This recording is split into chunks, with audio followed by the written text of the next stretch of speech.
ఉమ్మడి ఆంధ్రప్రదేశ్ హైకోర్టు మాజీ న్యాయమూర్తి జస్టిస్ సుంకపల్లి పర్వతరావు కన్నుమూశారు. 89 ఏళ్ల జస్టిస్ పర్వతరావు కొంతకాలంగా అనారోగ్యంతో బాధపడుతూ హైదరాబాద్లోని జూబ్లీహిల్స్లో తన నివాసంలో మృతి చెందారు.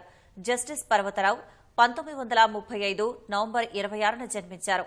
1958 నుంచి 1960 వరకు మద్రాస్ లా కళాశాలలో న్యాయ విద్య అభ్యసించారు. 1961 ఆగస్టులో న్యాయవాదిగా పేరు నమోదు చేసుకున్నారు. 1990 మార్చి 16న ఉమ్మడి ఆంధ్రప్రదేశ్ హైకోర్టు జడ్జిగా నియమితులయ్యారు.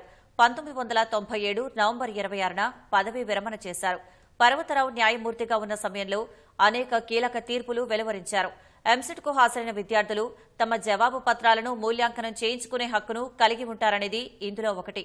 పదవీ విరమణ అనంతరం రాష్ట్ర వినియోగదారుల ఫోరం చైర్మన్ గా కొంతకాలం పనిచేశారు. టంగుటూరులో సుంకపల్లి గో వ్యవసాయ విజ్ఞాన సమితిని స్థాపించి 30 ఎకరాల సొంత భూమిని విరాళంగా ఇచ్చారు. టంగుటూరులో ధార్మిక విద్యా సంస్థను ఏర్పాటు చేశారు.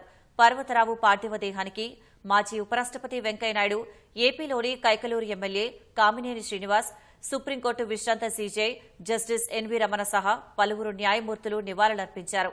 జూబ్లీహిల్స్ మహాప్రస్థానంలో జస్టిస్ పర్వతరావు అంత్యక్రియలు ముగిశాయి.